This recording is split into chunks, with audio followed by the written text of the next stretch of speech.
Hey y'all, Katie here. The doors to Agent Systems are open. If you're new here, you may not have heard me talk about Agent Systems yet. Agent Systems 101 is the course I teach once a quarter that gives you the full blueprint on how to run a successful real estate business. I have a review here from a past student, Carolyn. I took Agent Systems 101 and have been implementing everything I learned. I had my first listing appointment since then and just went active. From getting the listing ready to leaving the listing binder in the house, I've already received great feedback from my seller. I was called the best realtor ever from someone who has used more experienced agents in the past. I'm only 6 months into this career. What? I even showed my broker everything and she is so impressed. Now I have her listening to Hustle Humbly as well. This 100% works, guys. It's all about professionalism and your presentation, and this was literally the best investment I've made for my business. Thank you, Katie, a million times. Y'all, systems truly are the key to building your confidence and consistency in your business. The doors are open for a limited time through August 16th, and you can hear more testimonials and learn all about the course at agentsystems101.com. Would love to see you there. Close the door, make a new door, turn it all around, and we do the hokey pokey. And he goes, wow, how old are you? Thank you. All things. Can you actually say, oh, I sold 12 last year, but this year I'm going to sell 50, and I'm going to do exactly the same thing in my business? Let's get him a mansion. He can fish. It's like, why? I don't know. You were like, I can't even do less when I try. Hi, y'all. Welcome to Hustle Humbly. It's Alyssa and Katie, and we are two top producing realtors in the Baton Rouge market. We work for two different companies where we should be competitors, but we have chosen community over competition. The goal of our podcast is to encourage you to find your own way in business. So stop comparing yourself and start embracing your strengths. Okay, hi, Alyssa. Hey, Katie. It's episode 157. All right. We're being watched for the episode Realistic Goal Setting. Okay. The people are here watching us. So this is our first live recording in the community. Yes. So we'll see how they like being a fly on the wall. And they can ask us their questions. Right. And we will address them after this ends. Yes. Unfortunately, if you're listening to this podcast when it airs on August the 8th or beyond, you won't have access to those live Q&As. No, it won't be live, but we will share it with our YouTube friends. Yeah, just for a little behind the scenes. Yeah. Okay, so realistic goal setting. Do you want to start by telling us why we're doing this episode? Do you remember? Well, we have been getting some messages from some of our listeners about what their goals should be, them wanting us to tell them what their goals should be. And we have so many messages like this, but it was kind of making me a little sad. Yeah. Because only you can know your goals. What your goals are. So that is what we're going to be talking about today. Okay. But first, the flip report. Okay. Flip it. The AC is done. Really? We have ductwork. Okay. And the AC guy called me. So the inside unit is in a closet in one of the bedrooms, unfortunately. Like their bedroom closet? Yeah. Well, there's another two closet? closets. Okay. One is for their clothes and one is like a little door for the AC. Old houses. Yeah. And so the AC guy said, I have some bad news. Oh, God. He said the platform that the AC is sitting on is like totally deteriorated. In the closet? In the closet. Okay. He said the only way to fix it is he has to completely unhook the AC. Okay. And take it all out. Oh, bless. So that we can rebuild the platform. Okay. He said, but I think it's something you should do anyway because I can put it backwards. Okay. And your guy can just sheetrock this door and open it into the hallway like it should be. Genius. I said, I guess that the platform has to be done anyway. Okay. Might as well turn it. And make it more functional. So now there is no AC in the bedroom. I love it. How big is the other closet? It's fine. It's okay. It's fine for a guest room. I love it. It set me back about $1,500 to do the platform and to take it out, rebuild the platform, close the door, make a new door, turn it all around, and we do the hokey pokey. I love it. Tate's really into the hokey pokey right now. Okay, I love it. And we turn ourselves around, and now the AC goes to the hall. In the hall like it should be, but I am pleased with the decision. Look, as long as you're happy with your decisions. Yep. Okay, anything else? That's all right now. Oh, all we're going to hear about in the flip world. That's it today. Okay. Do beep. The flip report. The flip report. Okay, so we're going to realistically goal set because key here is that we can't set your goals for you. No, we can't. I'll start with this. I get this a lot in agent systems because we do a section on goal setting. And a lot of times agents in the class are new. So how do you set goals if you don't know what you did last year because you didn't do it last year? Right. It's just really tough because normally the best way to set a goal is to inform yourself with the information of your previous activity, right? So I got y'all some stats to start with because we like a stat that might help you inform your goals if you were brand new, okay? NAR says in 2021, of all the realtors, the median number of transactions per year in 2021 was 12. Okay. 12. That's one a month. Right. So that, to me, if just a blanket, easy peasy, we're going to pick a goal, 12 for the year, 1 per month would be an excellent goal because that would put you at the median, which is the most common, right? Not the average. Right. Because the average would actually be lower, I believe. Okay. Then here's the median for brokers. This is the first time I ever saw these stats. Okay. So a broker that sells, like a broker owner, a broker. Yes. Someone with a broker's license, not just a regular realtor. Okay. 14.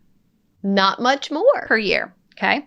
Now, they broke it down even more, and I thought this was riveting, and the information that I was trying to dig around with Carl when we were talking about commercial, if we break it down into residential specialist, it's actually 10 per year. And then if you were commercial specialist, so only your commercial deals as a commercial specialist, do you want to take a guess? How many per year? 7. 4. 4. Wow. Okay. So that kind of helps you have a little background into what is the norm. What is the norm? So you can't come in as a brand new agent and be like, I would like to sell 50 houses. So we got an email that has kind of stuck with me because our biggest thing is, community over competition. Right. Stop comparing yourselves. Yep. Embrace your strengths. Like that's kind of our platform. But we got an email from a listener that, said something along the lines of, I want to do the volume that Alyssa and Katie do. Look, caveat. Katie doesn't do the volume that Alyssa does. I want to do the volume that a top producing agent does. Okay. But I homeschool my children. I'm a stay-at-home mom. And then during the day, we have school all day. Right. And my first thought was I would never be able to do my volume if I was teaching school all day. Yeah.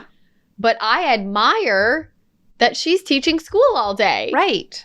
It would not work for me, but I can look at her and go, wow, that's amazing. She's spending this quality time with her kids all day, every day, homeschooling them until a certain age. And that's amazing. And it does. It kind of makes you feel a little longing for more time. But then she's looking at top producing agents saying, man, that's so cool. I wish I was selling more houses and doing that and that. But this is what I'm doing. But you're only one person. Yes. And you can't be a full-time of more than one thing, right? You cannot be a full-time mom with no childcare and a full-time realtor. You can try your best to integrate the two, right? But your goals have to be set according to what you're trying to do. And what is your lifestyle? Are you caring for an elderly sick parent? Do you have babies at home? Are you nursing? I mean, come on. I think that a lot of times we just say, oh, or even just what I just told you. Well, I'd like to have 12 transactions this year because that's the median for realtors. Well, Also, it didn't say they were all mothers of children under 3. Sure. Do you know what I mean? Like, we have to take into account. If you have another job, that's going to impact what your goal could be. What is your situation? It is hard because I have always struggled with goal setting in real estate because it is not a corporate job where X amount of calls equals X amount of money. Right. There is no magic formula. Right. So you can't say that it's definitely going to work if you say, like, I'm going to sell 20 houses. Right. If I show up at the office for 8 hours a day, I'll make X amount of dollars. Right. Like, you can't do it by time or activity. And I think that's why at first I didn't really know how to goal set as a new agent because I'm, in this office and I'm seeing successful people all around me and I'm seeing what they sell. And then you get on, social media and you see what everybody else is selling and how many and the numbers. And then at any time you can just go to MLS and look at the numbers. But that has nothing to do with what you need. Let me tell you about my mental state right now. I have proudly not been to the MLS and figured out which number I was in, I think, well over a year. Good. Since COVID when I switched brokers because the broker no longer tells me what my rank is, right? Like I used to get a ranking from RE/MAX and then which would sort of open Pandora's box for you to check in the MLS. And it's like, why? I just have this like overwhelming sense of peace and calm because it actually doesn't matter. Like all I need is the appropriate amount of dollars in my bank account to live my lifestyle and have the amount of time I want to do whatever it is I want to do, right? Yeah. It's just like very freeing to let that go. That's why I've shared this more than once, but every first Monday morning meeting of the year in my office, we go around and we say our goals. And I can remember I was like year 4, maybe 5, still trying to figure out how to set goals and, basing it off of numbers. And there were some other top producing agents that said some really shocking numbers. You're like, what? And then it's going to come to me and I have to say a number. But I don't want to follow them. But then there was a lady who was newer. She was newer than me. And she said, well, this is only my second year of real estate. I've been a stay-at-home mom and my youngest is now driving. So I'm just not needed in the home as much. Right. I wanted to pursue my dream of selling real estate. If I could do like 2 or 3 million this year, that would be great. And everybody clapped. And I was like, yes. She owned that. Right. She owned that. That her goals were just for her. They're just for her. They're just for her. They weren't for everybody else and like she was probably the happiest, most at peace person sitting in that room. Right. At that time. It's a lot to be said about that. That's all it's really about. Okay. But so what number you surely don't remember. Do you remember what number you said? Did you ever get to a point in your career over the last 11 years where you set a number? Because I know you're not a big number person now, but was there a time when you had, this is the number of transactions I'm aiming for? At one point, when I first started real estate, I wasn't married. It was just me. Right. I didn't know what to expect. I would have been happy to sell 1 house per my broker's recommendation. Thankful for Connie. Thankful for that. So I celebrated, And then when I got married, Tanner is in law enforcement, and I wanted to make enough that he didn't have to work all the extra duty details. Right. Okay. So I put pen to paper and thought, if I could sell like 6 to 7 million a year, he could let go of the details. Right. And just work his regular law enforcement work. Okay. And so that's kind of became... That was a great goal. Yeah. So it was great. Did you achieve it I did. Right away? Yes. Yeah. And then when did you stop putting a number to it? Now, I'll say, before I set that goal, the year before I had sold like 5 million. Okay. So it was just a little higher than what I had been doing. It was something to strive for. Yeah. Okay. And then I think just over time, once the repeat and referral kicked in, it got to where I wasn't having to handwrite as many letters, attend as many networking events, hold an open house every Sunday. Yeah. I had to do those things to grow. Right. But then I realized, like, oh my gosh, it is coming. Yeah. People are calling me, and I'm not having to do those things as much, which is good because I don't have as much time. Yeah. Like, I actually have clients now at year 4, 5, 6. Right. So I don't have as much time to sit at phone duty because I have to be at inspections or whatever. And we both came at it single, no children. I have a really soft spot for the moms, especially of the young kids that start real estate, because I cannot honestly give you the exact right advice. I didn't have kids when I started. I was able to spend extra time at more open houses or going to the office every day. I certainly wasn't, homeschooling children, although now we have seen how that goes from COVID. So I'm like, okay, now I see what that's about. It's just like, you have to give yourself some grace for your season. And if you're starting, no one starts at the same place. No. And you can't then compare. I love when people say don't compare your beginning to someone else's middle. Right? Like, you can't then just look at us and be like, oh, well, you've done it for 16 years. You've done it for 11. I'm brand new. I want to set my goals to what you do. Well, you'd have to be 3 people. I have a funny story. Okay, let's hear it. So we had a new agent transfer to our office. He had only been in the business like 2 years and had been part-time. So he's just now becoming full-time. So he's really new. Okay. And I see he's like younger. So I'm excited. So I'm she's like, yeah. We don't have like a ton of that in our office. Young people. Yeah. So this is right before sales meeting. So I'm introducing myself. Hey, I'm Alyssa, blah, blah, blah. He's like, oh, okay, great. So we're sitting and it was like right after our awards ceremony. So they recapped like, oh, congratulations to Alyssa. She sold like 98 houses or whatever. And he's like, oh, what? What?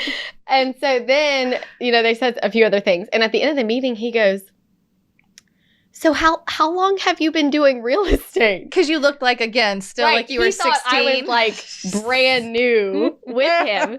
And I said, 11 years. And he goes, wow, how old are you? Thank you. All thanks. I know. I said, I'm 33. And he said, wow, okay, yeah, that makes me feel a lot better. He was like, that tracks. Right. I'm not like, oh, no, I've only been doing this for a year. And then you're like, how? How do you do that in a year? Oh, my God. But like you said, like you can't. Right. Then you're like, oh, man, I'm really slacking or falling behind. But the question is really like, how much do you need? Yeah. Okay, great. I wrote a note about your coffee dates and how you would ask them like what kind of income they needed and then back it, right. Okay, well, then this is how many houses you would need to sell. Correct. And then you can look at the number and be like, ooh, 30 houses. That's kind of a lot for somebody who's new because the median is 12. Like, then you can inform them with data, right? So the actual median gross income in 2021 for a realtor, you want to take a stab at it? The gross income, median. 54. Okay. And it was up pretty drastically from 2020. It was 40. I was going to say, I think it was like 38 at one point. It did 38,000. So it was 54 in 2021. But basically, like, tell them about the coffee date again and what you would do to help them set a number. Yeah. So because I started as a younger person, that at the time, there was not a lot of that. Yeah. And so when I got my first award at the board, the Rising Star Award. I love this.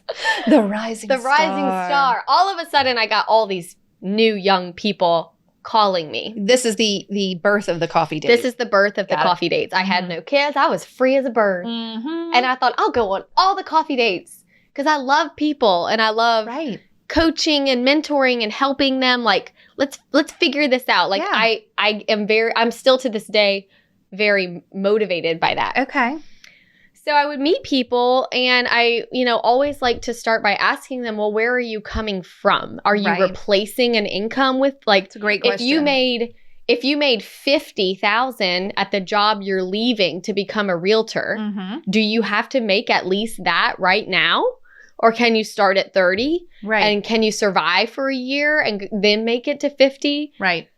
Or do you have a spouse that can carry the weight until you get established and bring in some extra income? So we always started off by figuring out where they were. When I was talking to the young people, there was more than 5 times where I had to tell whoever I was at the coffee date with, you need to tell your parents to stop helping you financially. There's just no motivation. Right. That was the challenge. Like I had to make it. Me too. I had to make it, okay? For sure. I didn't have a backup plan. Yeah. My backup plan was I'm going to have to go wait tables if I don't make this work. I literally jumped in the deep end and quit my full-time retail job like cold turkey. And I will tell you, the people that struggled to make it the most were the people who didn't have to. They had too much of a safety net. They had too much of a safety net, or like the majority of the people that contacted me were on teams. And they wanted to meet anonymously because they didn't want the team leader to know that they were struggling. But they just, they were like, I can't leave the team because they give me leads, or they're giving me. My parents are giving me this. My spouse is giving me this. My team leader is giving me this. I had no one giving me anything. So I had to make it. Yeah. I have a question about this in reference to goals. Did you find those people on the coffee date were giving, especially the newer ones, who maybe had too much of a safety net, were they setting too lofty of goals that were way out of reach, or did they keep it kind of back down to where like they never, what was it? I think that a lot of the people I met with were so new that they had really big expectations. Yes. So they had really big goals of, wow, I'm going to like be on, what is it? Selling Sunset. I'm going to do this. Like they were so excited about getting their real estate license and had been seeing so much false information. Well, it's such an exciting time and unfortunately such a highly recruited field that no one tells you you're not going to make money for a while. Yeah, that it could be a rough start. That it's going to be a lot of work regardless, whether you make money early or not. Yeah, even if you make money early, it's not going to be easy money. Still work, right? It's still a job. Like that's what I always kind of laugh when, and we've had now the episode has come on that you haven't seen it, but you will, the for sale by owner one. Oh, next week. Where I laugh about like, oh, you don't do anything. It's so easy. Like it's not work. Anyone can do this. I'm like, it's like a literal full-time job. Yeah. Like it's an actual job. Like there are things you have to do. Okay. I want to really quickly mention again in the goal, because we've had goal setting episodes before, but the way you can, the SMART. Yeah. So I wrote down the initials because we always end up getting one wrong. Right. Okay. When you're setting goals, you can use the SMART method. So you can choose, they each have the first letter. So specific, measurable, achievable, relevant, and time bound. Okay. Okay. I want to talk about time bound first. I'm not going to talk about all of them. But time bound, most people set what? A yearly goal, right? That's the hardest goal. A year. A whole year is a big chunk of time. It would be as if I asked you to tell me your goal of how many houses you wanted to sell in your entire career. Yeah. Like that's ridiculous, right? Well, a year's pretty tough too, especially if you don't have data of of the previous year. Mm-hmm. If you have data of the previous year and you sold 12 houses, setting a goal of 50 without changing something drastic in your business is not realistic. Okay. So that was, achievable is one of the initials, right? Yeah. So is it a realistic goal? Can you actually say, oh, I sold 12 last year, but this year I'm going to sell 50 and I'm going to do exactly the same thing in my business? Well, I think the question is too, how did selling 12 feel? Right. If it was super stressful and you dropped a lot of balls and missed some deadlines, your systems or lack of systems may not be ready to sell 20 houses. Yeah. You may have to go to 10. Right. From 12 to 10 until you get your systems in place so that you can actually be a good realtor Yeah. that can handle the volume, meet your deadlines, and not let this job consume you with stress and anxiety. Right. Oh, why? Before we got on the show, you were struggling for a minute, and I said, "Do you have goal anxiety?" You said, "Are we going to talk about that?" And I'm like, "I don't know. I just made it up." I think goal anxiety is a real thing because, well, here's the other issue I have with the real estate industry. Okay. A lot of companies out there are just such big believers of more, bigger, always bigger. Like, well, that's great, but what are you going to do now? What are you going to do next? What's at the end of that? Right. Is there an end? Right. No matter if you have that mindset, it's never going to be enough. No. Never going to be enough. In fact, like I never even told anybody this, but this year I was okay not doing my volume. Yeah. Which I'm an Enneagram 3, y'all. It's really we don't hard. say that. Does that feel like a failure? It kind of does, but the reason that when I was looking at my business for the year, I thought, and you know, I have stopped going to certain parishes and I have let go of some of my investors because like this week's episode, I don't want to be everybody's realtor. Right. I need to be able to mother well. I need to be able to podcast well. This is becoming a part-time job. Right. Maintaining this. It's like a vocation.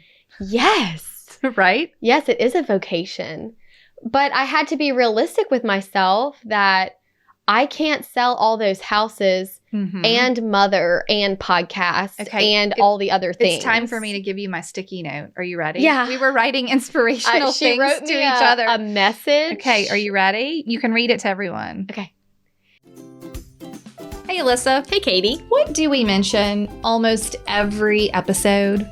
Email templates. You're right. We sure do. And after every time we mention an email template, do you know what we get? Emails asking if they can have copies of the email template. Can you send me a copy of that template? I have never had one like that. That sounds great. And you know what the good news is? What? You can get all of our email templates from our course, Email Templates 101. Tell the people about it. Our course has all of the email templates you would need to send to your buyers and your sellers and your clients that are buying and selling at the same time. Exactly. To get through every step of the transaction and giving them information that they need for where they are in the transaction. It's great because you never forget to tell them something. Yes, and we've already done all the work for you. Yeah. We wrote them and you can personalize them. Yes. And just feel organized knowing that you have all the information where it needs to be. And if you purchase Email Templates 101, you do get lifetime access. So occasionally we like to go in and make updates based on the market or if we find a new best practice and we put that right into the template and you get that updated straight away. It just goes straight to your course? Yep. Right. It's just there. It's just already in there. It's just already there. in there. You don't even have to worry about it. We'll That's send wonderful. you an email and we'll say updated. That's great. Where can they find these email templates? You can find the email templates at emailtemplates101.com. Emailtemplates101.com. Yes, head over for reviews and all of the specifics. Wonderful. Okay, enjoy. It is okay for your goals to not be numbers. It's okay. It's okay. Like if your goal is just to spend every afternoon, maybe your goal is to run carpool every afternoon. Tell me honestly. I love that goal. Right. Can you sell 100 houses in a year and run carpool every afternoon? No, that's not possible. So, or visit your, mom 2 times a week or whatever the goal is. You have to they have to work together. Okay. So I will tell you, I have a few people that love to tell me what I should be doing. Oh, great. You know this. I love those. There's a few people who are aggravated that I am a solo agent without a team. And they always, every time I see them, they like to tell me, you should hire. You should have buyer's agents. And you should have a team, Alyssa Jenkins. And then you could sell 200 houses a year and be at carpool every day. Oh, right. They're like, we can solve this problem for you. We can solve this problem for you. We can solve the problem of more for you. More. We can give you more. And you can be at carpool every day. And then I'm thinking, listen, Mr. Team Leader, I do math. Simple math. And we know from the math episode, I am not good at math. Okay? You're fine, but okay. But I know that if you take this production times this percentage divided by this many people, right? I don't want to make more to make less. Right. To now I have the job of managing people. Other realtors on top of Not everyone is cut out for that. On top of my... So for me, I'm not going to let anyone should on me. Right. Because it's not what I'm here to do. No. It's just not my calling. Some people love being a team leader, and that is they would rather deal with their realtors than clients. I would rather deal with my clients than manage other realtors. The other nice thing about that is you're very good with your personal boundaries. And if you then had people you were managing, you also are having to impose boundaries on all of that, right? Yes. Like that's just another thing that, well, maybe there is what they think is an emergency that you've got to deal with because you're the team leader. Can I share a story? I would love to hear the story. It's actually a parable. Oh, please, let's hear it. You may have heard it before, but I read this parable all the time. Okay. It's about, it might take me like 90 seconds to read this, so just bear with me. Carry on, we're fine. An American investment banker was at the pier of a small coastal Mexican village. Oh, I love this one. When a small boat with just one fisherman docked. Okay. Inside the small boat were several large tuna. The American complimented the Mexican on the quality of his fish and asked him how long it took to catch those fish.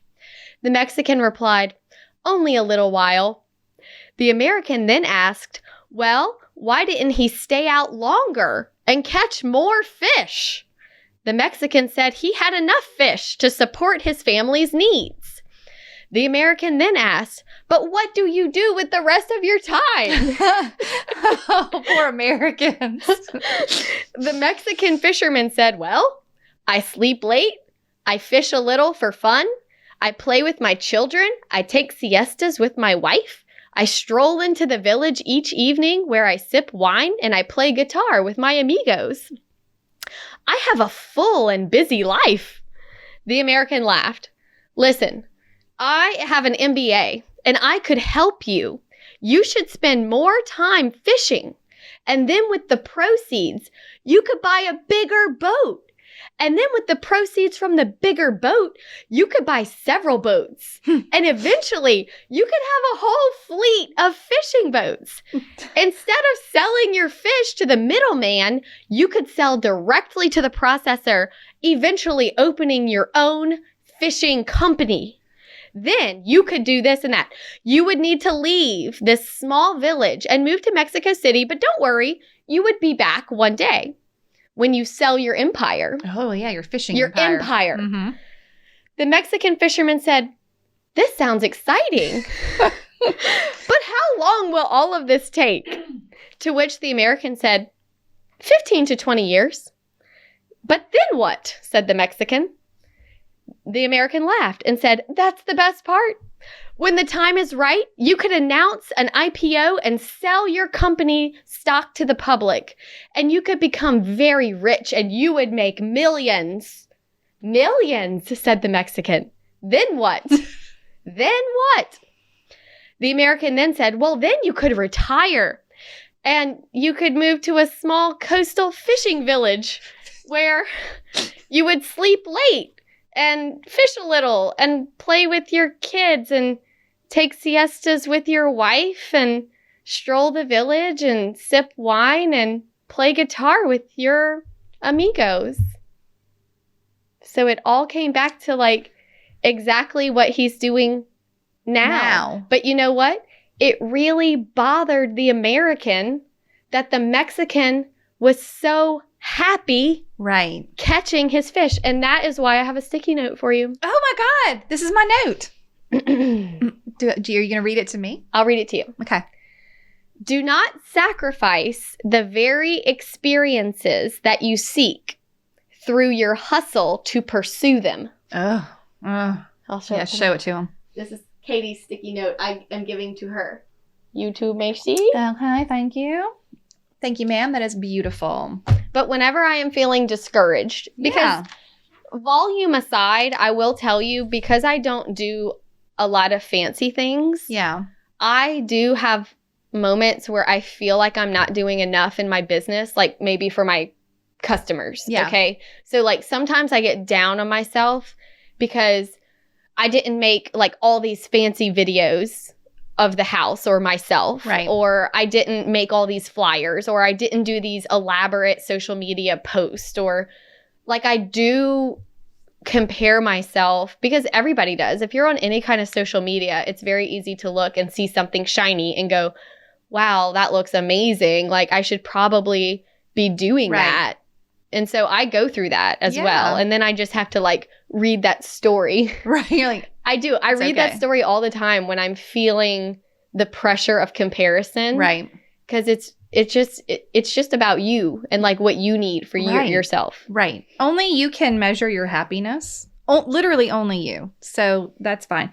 I love that. That's one of my favorite stories. It's like that light bulb moment at the end where he's like, oh, I see. You know, the first time I read it, I was like, you were like into it. You're like, where's this going? I was like, the American is going to save the fisherman. Right. You're like, look at this. I really was excited Your about... sweet little MBA brain was like, I know. Yes. Yeah, American. Let's save the fisherman. Build the empire. Let's get him a mansion. He can fish. Like, why? I don't know. It just seems... all of Gary Vee's messages are like that. Really? It's like, he's like, I know a lot of people that make $400,000 a year and are miserable, while I also know a lot of people that make $40,000 a year and are very happy. Yeah. Like, it doesn't come with that. Okay. Mm-hmm. I want to also say that when you're talking about setting our goals in a yearly fashion, and that might be a long time, I think you have to revisit your goals in the course of the year. We just passed mid-year. I think that's a good time. But honestly, I think quarterly is probably the least daunting, right? Yeah. So you can go through the first quarter, check it out, see how it's going, then adjust. The problem is if you set a lofty goal, maybe you did 12 last year and this year your goal is 20, but you get through the first 2 quarters, you're in the middle of the year and you've only done 6. Well, maybe you back down that goal, not all the way to 12, but what if it's just 15? Yeah. Like if your goal starts getting too far out of your reach, then you just give up entirely. Mm-hmm. So I think revisiting that and saying, okay, well, now I'm going to reset. Or maybe here's one for you. So I have a word of the year, right? Do you remember your word of the year? Simple. Oh my God, I love it. That's perfect. Mm-hmm. Okay, so my word of the year was inspire. Yeah. But I changed it for the summer. Oh, good. Play. Yep. I remember. I changed my word of the year for the summer because I was like, the summer is a different season for me. My children are home from school. I'm just doing like the minimum really of what I need in my work life to keep things moving along. But I've gone on more vacations than I've ever been on. And I'm trying to like at the end of the day, like hard stop earlier or try and only work those 4 hours or try like what, I'm trying to play more. Right. You have to try, but like... So here's something really funny. My mom, who is a CPA, manages all of my paychecks. Okay, so we have Your scale is weird. Our scale at our office... Your split scale is weird. It requires a CPA. It requires a CPA. It's fine, like it's good, but there's so many different like levels and... all these things that I couldn't understand. Things are changing all the time. Yeah. Okay. So my mom made a Excel spreadsheet. She like cracked the code. And I send her my paychecks and she just makes sure that they're right. Right. And that when I'm supposed to move, she lets me know. Yeah. So this year, my word was simple. Okay. And I set a goal to do less real estate. Okay. Because I wanted to do more. I wanted to dedicate more time to the podcast, and Tate is one. Yeah. So here we go. He's a full-time job just feeding him. Full-time job feeding him. And I have to sell a lot of houses because he eats a lot, though. For the groceries. Oh, my gosh. So my mom, here, and I'm feeling like you're succeeding. I am succeeding because I'm not working these investors that drove me crazy last year. I'm not going too far. I'm feeling the difference. Yes. And at first I didn't like the feeling. Right. But then I really like the feeling. Yeah. So I'm thinking, wow. And I'm wondering, I wonder how many I have sold this year. Mm-hmm. I have them all in a list, but they're not numbered. Okay. So I'd have to go count them. Right. So my mom, I sent her a pay stub and she goes, hey, congratulations. You're way ahead of where you were last year. You're like, wait, I'm trying to do less. I said, no, that can't be right. And she said, well, volume is up, but the unit number is down. Mm. But I thought, you know what? I have more. I'm not working those investors that were now you've just proved that point that's in the episode. We don't want to work with everyone. I don't want to work with everyone. Because you didn't work with the investor, and so now you had more time. I opened myself up to serve my repeat and referrals better, and it was leading to better qualified referrals. Right. Because I cut out all the clutter. Mm-hmm. And I was amazed. You're like, oh, you don't say. Yeah. You're like, I can't even do less when I try. This is Alyssa. I don't know. No. It just happened. No. It's fine. No, it totally makes sense. You cut out the things that were taking a lot of time, which opened up some time for some more volume, honestly. Yeah. Okay, I love that.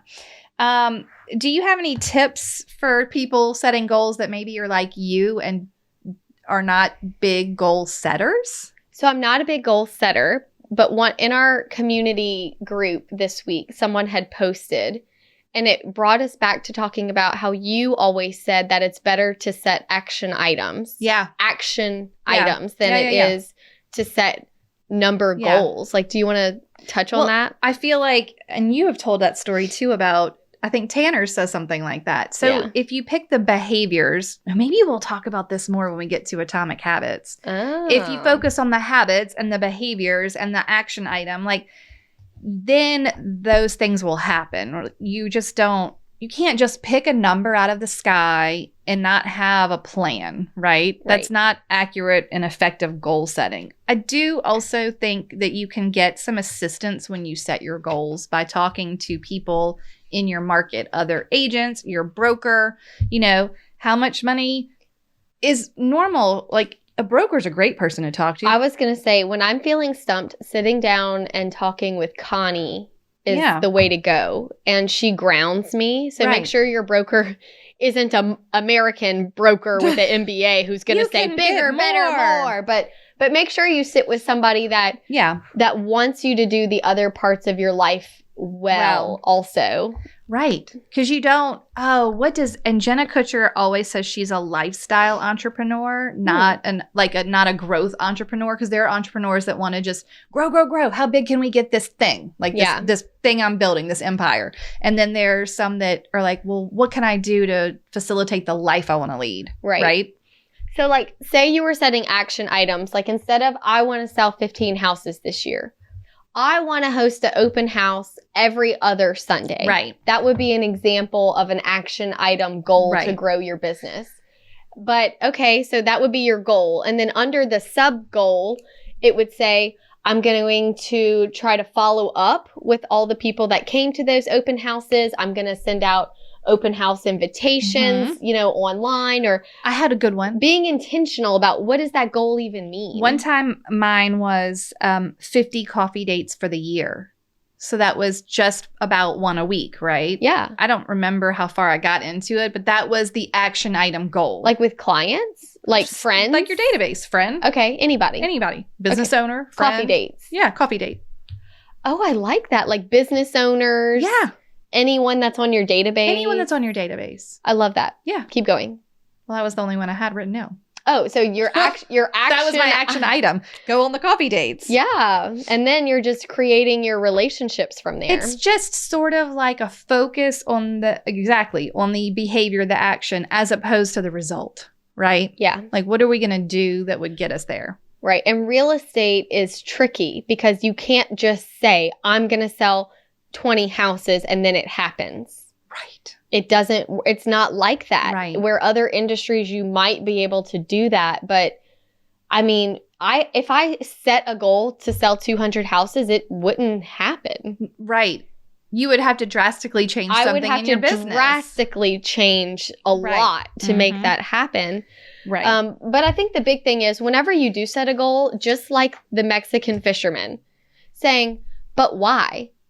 Right. Like, Katie, why did you want to go on 50 coffee dates? Right. Because you wanted to cultivate relationships. Yeah. Because that's how with people that you know, like, and trust. Yeah. Because why? Why do you want to do that? Right. Because those are the kind of clients that you want. Those are the people that you want sending you business. So if you set a goal, but then you can't understand why you set that goal. Right. You can't just be because the two people in line in front of you said that. It may be a great goal. Yeah. It may be a really good thing. But like if you said, I'm going to set a goal to cold call 100 for sale by owners. Oh, yeah. I'm going to tell you, don't do it. But then the second thing would be, well, why? Well, I need listings. So I'm going to cold call. But why? Like I can't keep going with that. Right. Whereas I could keep going with why you had coffee with your database. What do they tell you to go 4 deep on whys when you're trying to get? 4 deep. I like that. Ask 4 whys. Well, why? I think it's 4 deep. I don't even remember when I heard that. Yeah. Do you have anything else to help the people with realistic goal setting? Maybe also you don't have to share your goals with other people. You don't have to share any of your goals. Right? None of them. They're just for you. Maybe your immediate family if you want like a cheering section. Whenever I was pregnant with Haven, it was supposed to be my year to be the vice president or the treasurer of our board. Which is just like a funnel. Which at that time, if you were the treasurer, you became the vice president and then you became the president. And I was already, fearful about having a child and having a real estate business. I just knew everything was going to crash and burn. Yeah. And now then I made the choice at that time to decline that position. And it hasn't come back around. Okay. So like, That's it. Off the board. But I thought, here I was 27 years old at that time and thought, it seemed like I was passing this up, but I thought I'm 27. I can be president when I'm 45. Right. It's all about the big picture. Mm-hmm. So if you have a lot going on in your life and you feel like you need to take a breather for a few months, for a year, I decided I needed to take a breather for a year while I figured out motherhood in my business. And that meant stepping away from my position at the board that I had been so excited about. Mm-hmm. But just like the homeschooling mother, you're not going to be homeschooling your kids forever. Right. They're going to grow up one day, Peter Pan. Peter Pan. That's right. And you will be able, at that time, you will be able to set these goals and go make real estate the bigger part of your life at that time. But don't be sad about your season that you're in because it will come when it's supposed to. Yeah. So just do what you can with where you are and celebrate the wins. Like, for example, if you sold 10 houses and you set a goal to sell 15, which you're not going to because we just told you not to do that because we don't set number goals. We set action item goals. But say your goal was 15 and you sold 12. You're going to be disappointed and feeling like a failure when really you should be like super celebrating that you sold 12 houses and that's 2 more than last year. Like the goals make you feel like a failure more than they help. That's why you hate goals, though. We've talked about this on the show before. I don't like goals. I actually don't mind the failure. So I'm a little, I don't love it. But I've set many a lofty goal or just a realistic goal that I think I've only ever made my yearly transaction goal one time. Wow. One time. And all of the other years, most of them were better than the previous year. So I was happy and it still gave me something to strive for. So you have to know yourself. That wouldn't make you feel good, right? But that didn't bother me. I was just like, well, look, I did better than last year. And this year I'm going to try again. And maybe it was the same goal 2 years in a row that I didn't meet. I definitely, year 7 or 8, I've said, you know what my goals are this year? exactly what they were last year. That went really well. That's fine. I really liked that year. Yeah. I felt good. Right. I liked those numbers. Let's do that again. Let's do that again. And it was fine. Let's do it again. Yeah. I love that. Do you have anything else? One more thing, because I know we got to get to our questions. That's fine. We're good. If you do set a goal and it's not done perfectly, don't just give it up and scrap it all together. So if you said, I'm going to write 3 handwritten letters a week. Okay.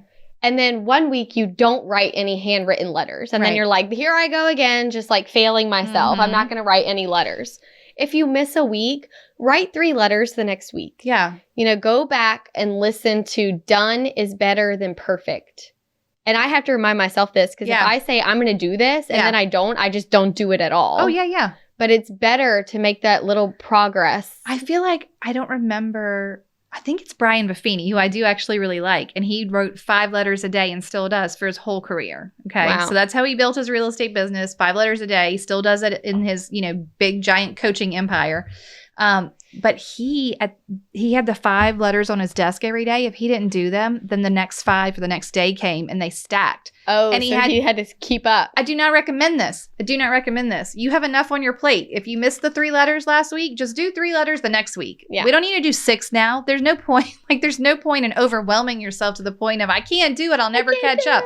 Sort of like, when your email gets overfilled. Yeah. It's okay. You didn't empty it all the way out. Next week, empty out half of it. Yeah. Why do we it is that episode so good for that. The one about perfection. Mm-hmm. Okay. I'm all done. I'm all done too. Let's toast. We're going to toast. We're going to toast. Okay. So today's toast, I hope she's watching. That would be so great if she was. Today's toast comes to us from Keaton Coleman. Okay. Keaton? Keaton, are you here? Keaton would love to toast to her dad, Giles Summerlin. He began his real estate career back in 2000 to provide a more fulfilling life for our family. There were many negative Nancys telling him he needs a 9. This is perfect. Perfect. He needs a 9-to-5 job, but that didn't stop him. Excuse me. He believed in himself. He was so determined and worked his tail off to grow his business, learn as much as possible, and truly be the expert. He was the first realtor in our area to actually specialize in Lake LBJ real estate. So it's a location in Texas. I forgot to tell you, she's in Lake LBJ, Texas. Okay. He started a successful family business, Lake LBJ Realty, in 2013, and now I get to have him as my broker. That's awesome. He's an inspiration and great mentor for me in real estate and in life. I love that. So cheers to Giles. Cheers, Giles. He made it happen. Keaton. And thanks to Keaton. And you guys have a wonderful day and go set yourself a realistic action item goal today. Yes, action items. There you go. Goodbye. Goodbye. Thank you so much for tuning in to the Hustle Humbly podcast. Let us know who we should toast to for the next episode. Be sure to follow us on Facebook and Instagram at Hustle Humbly Podcast. If you have an episode, topic, or question, please email us at hustlehumblypodcast@gmail.com. Be sure to subscribe to the podcast and leave a review. See you next week. Bye. This is the good life.